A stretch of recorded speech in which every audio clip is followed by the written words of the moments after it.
What's up, YouTube? It is your boy JB, and I'm here today with a review for Black and Crew Compton. This is season 1, episode number 9, and I'm hoping to God next week is the season finale because I'm hoping it's at least 10 episodes. If it's longer, I'm probably going to drop it by the wayside because it's just not doing it for me. But this episode was titled Yahweh or the Highway. So without further ado, guys, let's just go ahead and just get right into the video. All right, so the episode, it opened up and we see the crew. They talking to Voodoo. Voodoo broke her arm. They ask her, how did you break your arm? She said she slipped and fell on a dick. Nah, I'm just playing. I fell in some water.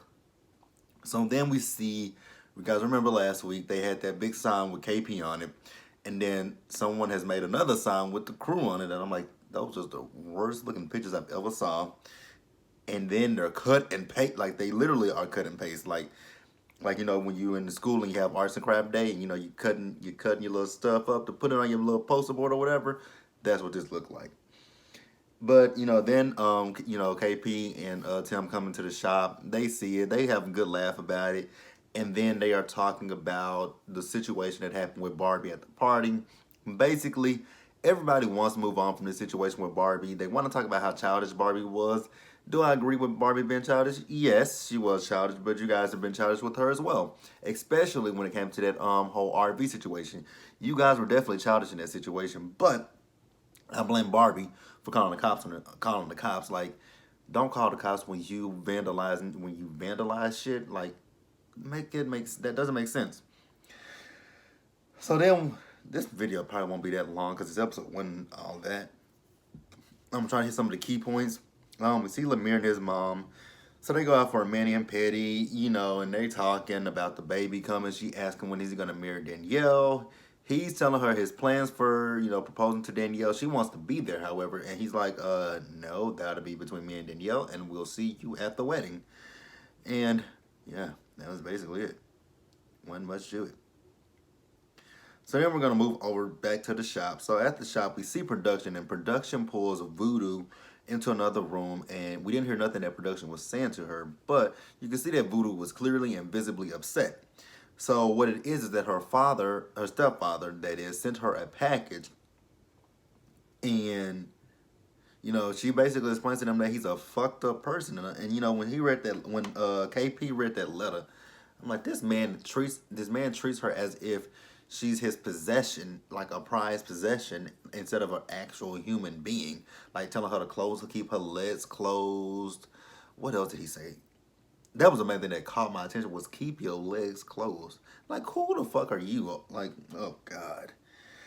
I, I was hoping we wouldn't have to hear nothing else about her stepfather, but I guess, some way, somehow he found out she was on this show and he wants a little limelight. And the best way not to give somebody some limelight is not to mention them. We're going to move on. All right, so after Voodoo got that package, she went home, I'm assuming, and Nessie goes to her crib to check on her. Voodoo is not in a good space. Voodoo is, visibly upset. She said she's been drinking all day, and I'm like, well, damn. Like, ooh, I couldn't do that. And she's just talking about her stepdad again, how he's a fucked up individual. And Nessie just tries to cheer her up and tells her, because she said she's scared. She's like, you did the right thing. Like you did this to better yourself in your life by getting away from him. So you shouldn't feel anything.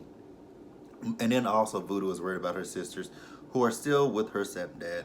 I hope those are his. Well, never mind. I was about to say I hope those are his biological kids, but even still, if he's that demented, then he would do. There's no telling what he would do to his own biological children. So then we see Nessie, she's doing her graffiti art, and then Barbie shows up, and Barbie is upset at Nessie because she feels like Nessie did not have her back, back in Big Bear, and I was actually on, Nessie's side. I'm like, how can you have her side when you called the cops? You're the one that did all that you the one that vandalized the RV. You did everything. So how can you be upset? And then she's talking about everybody had Voodoo side. Everybody had Voodoo side because Voodoo didn't do shit. You were the one that did everything. So I'm baffled, like how she's upset with people. Like, you're the one that did everything. So it was nothing. They arrested Voodoo just Actually, I don't even know why they were trying to arrest Voodoo. But Voodoo didn't. Oh, I guess because Voodoo was the one that was coming out of the RV. But Voodoo didn't do anything. It was all you, Barbie. So you got to take accountability for yourself. So then Barbie, she sees it like I said, Nessie was doing her graffiti art, and she sees the spray paint. She's like, "Oh, you doing some graffiti? You doing some art? Okay." So she goes up to it and she tags it, and Nessie was like, "Don't do that." She kept doing it, and so Nessie swung on her. I don't know if Nessie connected on her, but she did swing. I think mostly she was hitting security, because I just don't think she was ever hitting Barbie. She might have got one good hit in, possibly one hit. I'm just not quite positive that she did. So then we see ink dripping.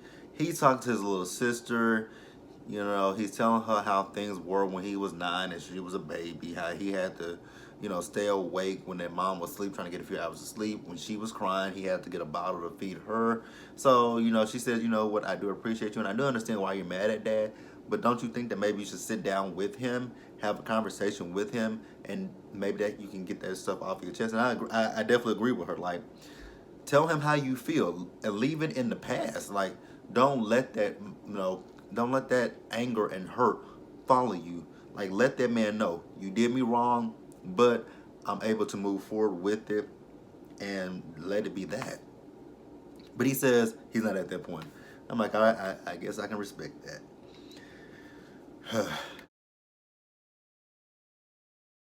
All right, and then next we see Nessie. So Nessie goes to the shop and she tells the others about Barbie coming to attack us shit, and how she fought with Barbie. I'm like, I don't necessarily count that as a fight, because, like I said before, I think you might have got one hit in, and then the rest was just to security's back, and then security broke that shit up. So wasn't really much to the fight.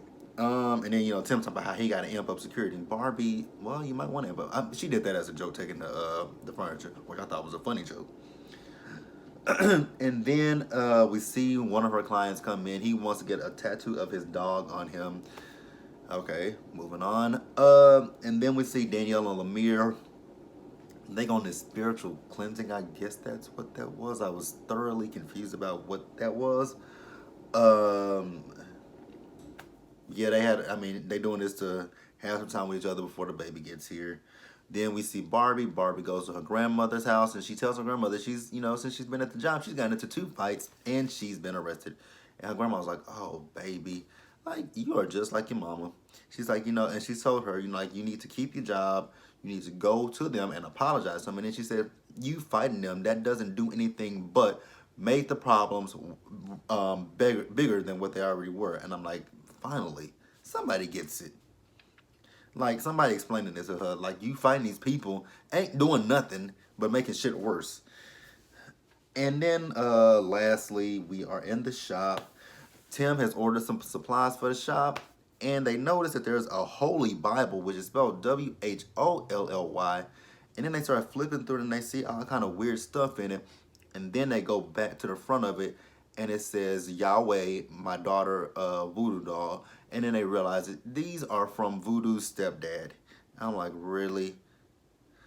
Really? But you guys, that was the episode.